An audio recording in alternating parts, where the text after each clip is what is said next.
विद्यार्थी मित्रो, आपण अभ्यासत आहोत सजीवांतील जीवन प्रक्रिया भाग 2 आणि हा पाठ परीक्षेच्या दृष्टीने अतिशय महत्त्वाचा आहे। या पाठावर जास्तीत जास्त प्रश्न परीक्षेमध्ये विचारलेले असतात। या पाठामध्ये या अगोदर आपण सजीवांमध्ये कोणकोणते जीवन प्रक्रिया चालतात, या जीवन प्रक्रिया म्हणजे काय आणि या सगळ्या जीवन प्रक्रियांचा आणि आपल्या जिवंत असण्याचा कसा परस्पर सहसंबंध असतो हे जाणून घेतलं। परंतु जिवंत असण्यासोबत आपल्या प्रजातीचं अस्तित्व कायम ठेवण्यासाठी आवश्यक असणारी एक जीवन प्रक्रिया प्रत्येक सजीवांमध्ये चालते आणि ती जीवन प्रक्रिया म्हणजे असते प्रजनन, रिप्रोडक्शन। म्हणजे काय? प्रत्येक सजीव आपल्यासारखा दुसरा जीव निर्माण करतो। या सजीवाच्या क्षमतेला प्रजनन क्षमता म्हणतात, रिप्रोडक्शन म्हणतात। आणि सर्व सजीवांमध्ये एकपेशीय सजीवांपासून ते बहुपेशीय सजीवांपर्यंत सर्व सजीवांमध्ये वेगवेगळ्या पद्धतीने प्रजनन होत असतं। आता या वेगवेगळ्या पद्धती कोणत्या? त्यामध्ये पहिली आहे अलैंगिक प्रजनन पद्धती आणि दुसरी लैंगिक प्रजनन पद्धती। अलैंगिक प्रजनन पद्धतीमध्ये आपण सुरुवातीला अभ्यासलं, त्यामध्ये अमिबा सारखा, पॅरामेशियम सारखा प्राणी, अमिबामध्ये द्विविभाजन आणि बहुविभाजनानं कशा पद्धतीने प्रजनन होतं हे आपण अभ्यासलं। त्यानंतर आपण बहुपेशीय सजीवांमधलं अलैंगिक प्रजनन पद्धती अभ्यासली। बहुपेशीय सजीवांमध्ये सुद्धा वेगवेगळ्या प्रजननाच्या पद्धती आहेत।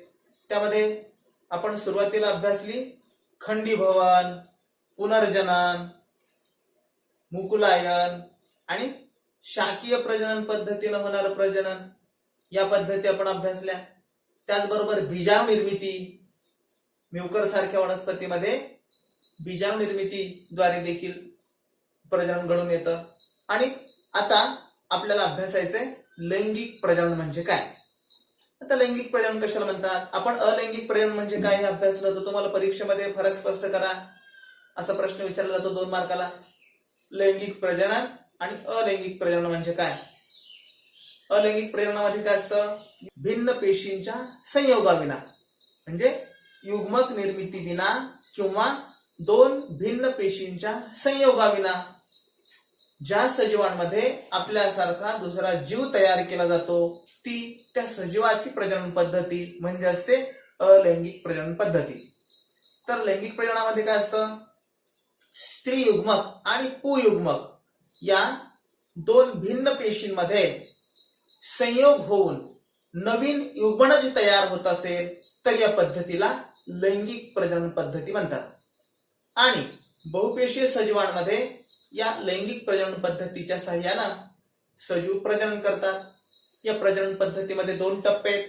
त्यामध्ये पहिला टप्पा आहे युग्मक निर्मिती। युग्मक निर्मिती कशाला म्हणतात?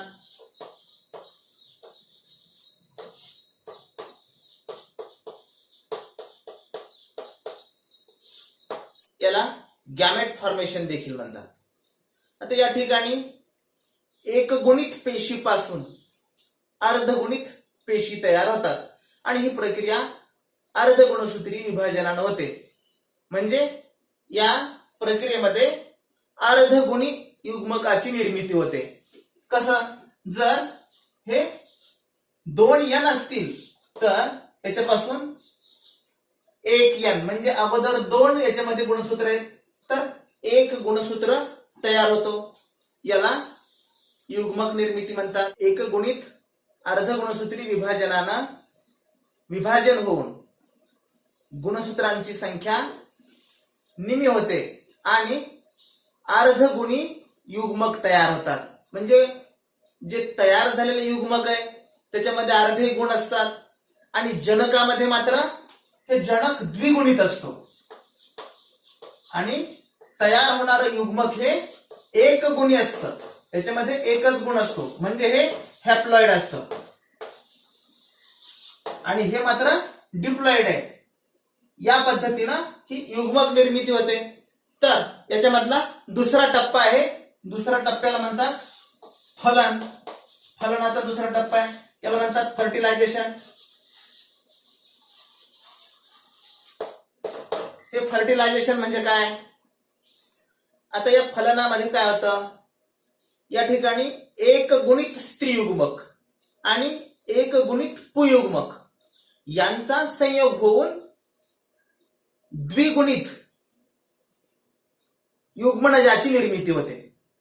बघा काय सांगितलं मी, एक गुणित स्त्रीयुग्मक आणि एक गुणित पुयुग्मक यांचा संयोग होऊन द्विगुणित युग्मनजाची निर्मिती होण्याची प्रक्रिया म्हणजे असते फलनाची प्रक्रिया.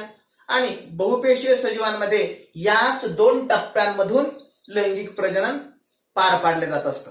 या ठिकाणी तयार झालेला युग्मनज, या युग्मनजाचं पुढं भ्रूणामध्ये रूपांतर होतं आणि याच्यामध्ये स्त्रीयुग्मक आणि पुयुग्मक यांचा संयोग होऊन दोघांचे गुण असणारा, परंतु कसले दोघांचे म्हणजे दुप्पट का अर्धे अर्धे, किंवा दोघांच्या गुणसूत्रांचं विचरण होतं, त्याच्यामध्ये डिवायडेशन होतं आणि तयार होणाऱ्या नवीन जीवांमध्ये हे अर्ध गुणसूत्र असतात किंवा अर्धे गुण येतात.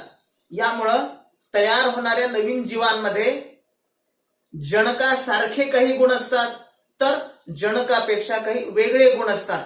आणि यामुळं या नवीन तयार झालेल्या जीवाला सभोवतालच्या परिस्थितीमध्ये जुळवून घेण्यासाठी त्याला स्वतःमध्ये अनुकूलन घडवून आणता येतं आणि गुणसूत्रांचं विचरण घडून येतं. या पद्धतीनं तयार झालेला जीव हा जनकाप्रमाणे पूर्णपणे सारखा नसतो, तर तो बऱ्याच बाबतीत त्याच्यामध्ये सारखेपणा देखील असतो. अशा पद्धतीनं ही दुसरी प्रक्रिया म्हणजे फलन या लैंगिक प्रजननाचा हा दुसरा टप्पा आहे. या ठिकाणी तयार झालेले हे जे नवीन जीव आहेत हे बदलत्या वातावरणाशी जुळवून घेतात आणि स्वतःला नामशेष होण्यापासून वाचवण्यासाठी ही पद्धती अतिशय उपयुक्त आहे. आता आपल्याला प्रश्न विचारलेला आहे, यामध्ये एक गुणित स्त्रीयुग्मक आणि एक गुणित पुयुग्मक यांच्याऐवजी जर द्विगुणित स्त्रीयुग्मक आणि द्विगुणित पुयुग्मक असतं तर काय झालं असतं? होते काय लैंगिक प्रजननामध्ये एक गुणित स्त्रीयुग्मक आणि एक गुणित पुयुग्मक यांच्यापासून म्हणजे या दोघांपासून युग्मनजाची निर्मिती होते. आणि जर याच्याऐवजी हेच जर दोघेही द्विगुणित असते तर तयार होणारा जीव हा 4 गुणांचा असता, म्हणजे त्याच्यामध्ये 4 वेगवेगळे गुण असते. आणि असं झालं असतं तर काय झालं असतं? या ठिकाणी वेड्यांचा बाजार झाला असता, म्हणजे अनेक विकृती निर्माण झाल्या असत्या तयार झालेल्या अपत्यांमध्ये. हे होत नाही. या दृष्टीनं ही पद्धती लैंगिक प्रजनन पद्धती सर्व सजीवांसाठी उपयुक्त आहे, कारण तयार होणारा नवीन युग्मनज हा एक गुणी असतो. अन्यथा हे 2 गुण, कारण अर्ध गुणसूत्री विभाजन पद्धतीने यांचं विभाजन होतं, म्हणजे अर्धे गुण आईकडनं आणि अर्धे गुण वडिलांकडनं, अर्धे गुणसूत्र तिथं गुणसूत्रांचं विभाजन होतं. आणि हेच जर झालं नसतं आणि एक गुणित स्त्रीयुग्मक आणि एक गुणित पुयुग्मकांकडून होणारं हे नवीन युग्मनजामध्ये येणारे गुणधर्म असतात. म्हणून ही पद्धती या दृष्टीने उपयोगाची आहे. जर असं नसतं तर काय झालं असतं? तर असंख्य विकृती निर्माण झाल्या असत्या. आता आपल्याला अभ्यासायचे वनस्पतींमधील लैंगिक प्रजनन. वनस्पतीमध्ये फूल हेच लैंगिक प्रजननाचं कार्यात्मक एकक असतं. म्हणजे लैंगिक प्रजनन घडून येण्यासाठी वनस्पतीमध्ये फूल हा भाग अतिशय महत्वाचा असतो. आणि या फुलामध्ये बाहेरून आत या क्रमानं फुलाचे 4 भाग असतात. आणि ते 4 भाग कोणते? निदलपुंज, दलपुंज, पुमंग आणि जायांग असे हे 4 भाग आहेत. निदलपुंज, दलपुंज, पुमंग आणि जायांग. याला कॅलिक्स, करोला, अँड्रोशियम आणि गायनोशियम असं देखील म्हणतात. हे 4 भाग आहेत, कॅलिक्स, करोला, अँड्रोशियम आणि गायनोशियम. आता हे 4 भाग कसे असतात फुलामध्ये? निदलपुंज म्हणजे काय? या 4 हे फुल दिसतंय, या फुलाला हे बाहेरून असणारे हिरव्या रंगाचे 1, 2, 3 आणि 4 हे बाहेर या रंगीत भागांना आधार देण्यासाठी हे जे दिसत आहेत याला निदल म्हणतात. प्रत्येक एक म्हणजे ह्याचा हा निदल असतो. त्यानंतर हा बाहेरचा जो भाग आहे हा रंगीत दिसतोय तो, याला दलपुंज म्हणतात, करोला. आणि याचं काम काय असतं, या फुलांमध्ये कीटकांना आकर्षित करून घेण्याचं काम करतो. याला वेगवेगळे रंग असतात, लाल देखील असतो, पांढरा देखील असतो, याच्यामध्ये केशरी देखील, वेगवेगळ्या प्रकारचे हे फुलाचे भाग असतात. आणि त्याच्यानंतर याच्यामध्ये अँड्रोशियम आणि गायनोशियम म्हणजेच पुमंग आणि जायांग, हे अँड्रोशियम आणि गायनोशियम हे दिसत आहेत हे, आणि याच्यामध्ये असणारा एक भाग आहे त्याला अँड्रोशियम आणि गायनोशियम म्हणतात. यापैकी हा निदलपुंज आणि दलपुंज हे जे भाग आहेत हे भाग थोडे कमी आवश्यक आहेत, परंतु तुलनेनं हे पुमंग आणि जायांग, अँड्रोशियम आणि गायनोशियम हे मोस्ट इसेन्शियल व्हर्ल आहेत, म्हणजे अतिशय आवश्यक भाग आहेत. हे कशासाठी, वनस्पतीमध्ये लैंगिक प्रजनन घडून येण्यासाठी या दोन भागांची आवश्यकता अधिक असते. पुमंग आणि जायांग म्हणजे हे दोन भागच असतात, अधिक असते कमी असते म्हणण्यापेक्षा हे दोन भाग प्रजनन घडवून आणण्यासाठी कारणीभूत असतात. तर निदलपुंज आणि दलपुंज हे काय काम करतात, यांचं संरक्षण करण्याचं काम करतात. कोणाचं संरक्षण करण्याचं, या पुमंग आणि जायांग म्हणजेच अँड्रोशियम आणि गायनोशियमचं संरक्षण करण्याचं काम हे निदलपुंज आणि दलपुंज करतात. आणि म्हणून यांना ऍसेसरीज व्हर्ल म्हटलेलं आहे, म्हणजे थोडेसे कमी आवश्यक भाग हे वनस्पतींचे. हा निदलपुंजांचा भाग म्हणजे याला अतिरिक्त मंडल म्हटलेलं आहे. निदलपुंज आणि दलपुंज ही अतिरिक्त मंडल आहेत, तर पुमंग आणि जायांग ही आवश्यक मंडल आहेत या फुलांमध्ये. आता या फुलामध्ये प्रजनन कशा पद्धतीने होतं याबद्दल आपण अभ्यासू. हे चार भाग जर मोजले तर तुमच्या लक्षात येईल, 1 2 3 4. आता काही फुलामध्ये 5 देखील असतात. आता याच्यामध्ये 5 आहेत, म्हणजे फुल 4 भागी किंवा पंचभागी असतं. त्या फुलामध्ये हा हिरव्या रंगाचा निदलपुंज, हा दलपुंज, आणि नंतर हे मध्ये पुमंग आणि जायांग. यापैकी आता या फुलाचे हे झाले बाहेरचे भाग. तर याच्यामध्ये कुक्षी, कुक्षिवृंत आणि अंडाशय या तिन्हींना एकत्रितपणे जायांग म्हणतात किंवा याला स्त्री केसर म्हणतात.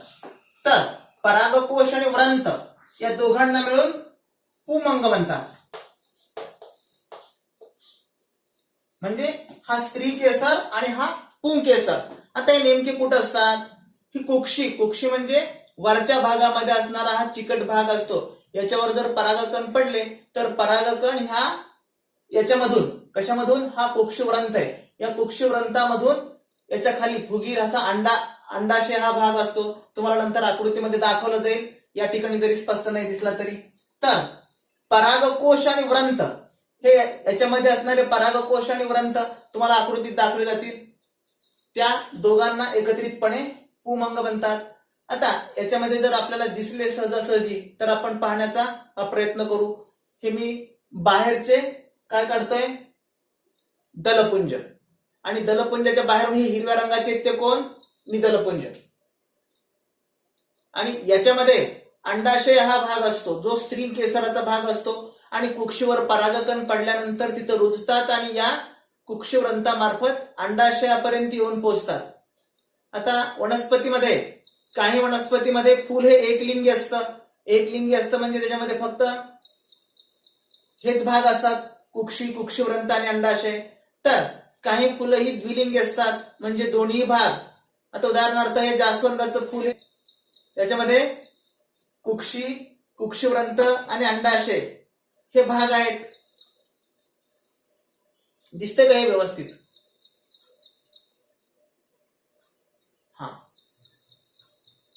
हा जो भाग आहे फुलाच्या खाली असणारा दिसतोय, या भागाला अंडाशय म्हणतात. आणि या कुक्षीवर पडलेले परागकण या कुक्षिवृंतामार्फत अंडाशयापर्यंत येऊन पोहोचतात आणि त्या ठिकाणी रुजतात.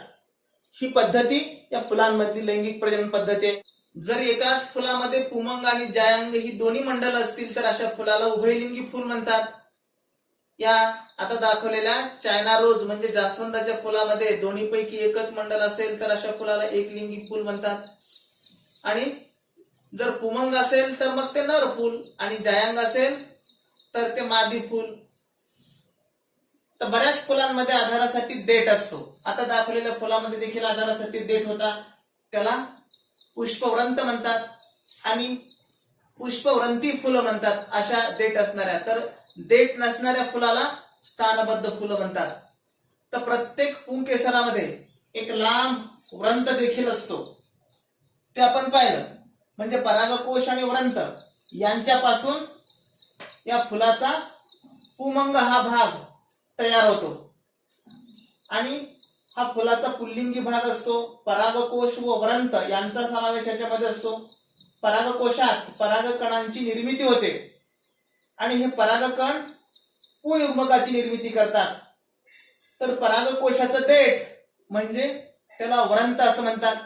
आता या फुलांमध्ये परागन नावाची प्रक्रिया होते. परागन म्हणजे काय, तर परागकण कुक्षवर जाऊन पडतात. म्हणजे परागकोशातील परागकण स्त्री केसराच्या कुक्षवर जाऊन पडणे याला परागन म्हणतात. परंतु या स्त्री केसराचा म्हणजे जायांगाचा एक भाग तो अंडाशय असतो. त्या अंडाशयामध्ये एक किंवा अनेक बीजांड असतात आणि प्रत्येक बीजांडामध्ये अर्धगुणसूत्री विभाजनानं भ्रूणकोश म्हणजेच एम्ब्रिओ तयार होतो आणि प्रत्येक भ्रूणकोशामध्ये एक गुणी अर्धसूत्री अंडपेशी आणि 2 गुणी ध्रुवीय केंद्रके असतात. आता हे परागन प्रक्रिया वारा किंवा कीटक यांच्या मार्फत घडून येते आणि हे परागकण कुक्षवर चिकटतात. कुक्षवर पडल्यानंतर ते अंकुरित होतात आणि त्याच्यामध्ये 2 पुयुग्मक तयार होतात. एक दीर्घ परागनलिका तयार होते आणि परागनलिका, या परागनलिकेमधून 2 पुयुग्मक वाहून नेले जातात. ही परागनलिका कुक्षवृंतामार्गे बीजांडातील भ्रूणकोशापर्यंत जाऊन पोहोचते आणि तिथं परागनलिकेचं शेवटचं टोक फुटतं. दोन्ही पुयुग्मक भ्रूणकोशामध्ये सोडले जातात आणि त्यातील एक पुयुग्मक अंडपेशीशी संयोग पावतो आणि त्याच्यापासून एक युग्मनज तयार होतो, यालाच फलन म्हणतात. तर दुसरं पुयुग्मक ध्रुवीय केंद्रकाशी संयोग पावून भ्रूणकोश तयार होतो. या प्रक्रियेत 2 पुयुग्मक भाग घेतात म्हणून याला द्विफलनाची प्रक्रिया म्हणतात. आता फलन क्रियेनंतर काय होतं, हे निदलपुंज सुकून गळून पडतात. काही फुलांमध्ये मात्र पडत नाहीत. उदाहरणार्थ मिरचीमध्ये हे पडत नाहीत. दलपुंज देखील सुकून गळून पडतात. पुंकेसर देखील गळून पडतं. अंडाशयाचं रूपांतर फळामध्ये होतं, तर बीजांडाचं रूपांतर बियामध्ये होतं. आता ही परागणाची प्रक्रिया, परागण म्हणजे काय, स्त्री केसरामध्ये परागकण पडल्यानंतर ते अंडाशयापर्यंत जाऊन पोचणे कुक्षवृंतामार्फत, याला परागण म्हणतात किंवा परागसिंचन म्हणतात. आता ही एक स्वपरागण आणि दुसरी परपरागण 2 पद्धतीने होतं. स्वपरागण म्हणजे काय, एकाच फुलाच्या परागकोशातले परागकण कुक्षवर जाऊन पडणे आणि अंडाशयापर्यंत जाऊन पोचून रुजणे, हे झालं स्वपरागण. तर परपरागण म्हणजे काय, दुसऱ्या फुलामधले परागकोशातले परागकण एका दुसऱ्याच वनस्पतीच्या कुक्षवर, फुलातील कुक्षवर जाऊन पडून रुजणे आणि या पद्धतीनं जर हे परागीभवन झालं, परागसिंचन झालं तर याला परपरागण म्हणतात. आणि हे परागसिंचन होण्यासाठी वनस्पतीमधला फूल म्हणजे बाहेरचा जो रंगीत भाग असतो, हा दलपुंज, हा भाग उपयुक्त असतो. म्हणजे कीटकांना, जर कीटकांच्या मार्फत होत असेल तर कीटकांना आकर्षित करतो. कधी कधी वाऱ्यांच्या मार्फत देखील हे परागसिंचन किंवा परागण ही प्रक्रिया घडून येते. तर कधी कृत्रिम पद्धतीने देखील घडून आणतात. म्हणजे एक फूल दुसऱ्या फुलाच्या जवळ नेऊन त्याला असं एकमेकावर घोळसतात किंवा त्याचा स्पर्श करतात, म्हणजे इकडचे परागकण तिकडच्या कुक्षवर जाऊन रुजतील आणि मग उत्पादन वाढीसाठी ही प्रक्रिया देखील आवश्यक असते. कधी पाण्यामार्फत, कधी कीटकांमार्फत, तर कधी प्राण्यांमार्फत. प्राणी देखील हे नैसर्गिक पद्धतीने ही प्रक्रिया घडून आणतात. ज्यावेळेस गुरं चरतात किंवा वनस्पतींना खातात त्यावेळेस जनावरांच्या तोंडांना हे परागकण चिकटलेले असतात आणि चिकटलेले परागकण दुसऱ्या वनस्पतींच्या फुलांच्या कुक्षवर जाऊन पडून देखील ही नैसर्गिक पद्धतीने वनस्पतीमध्ये लैंगिक प्रजननाची प्रक्रिया पार पाडली जाते.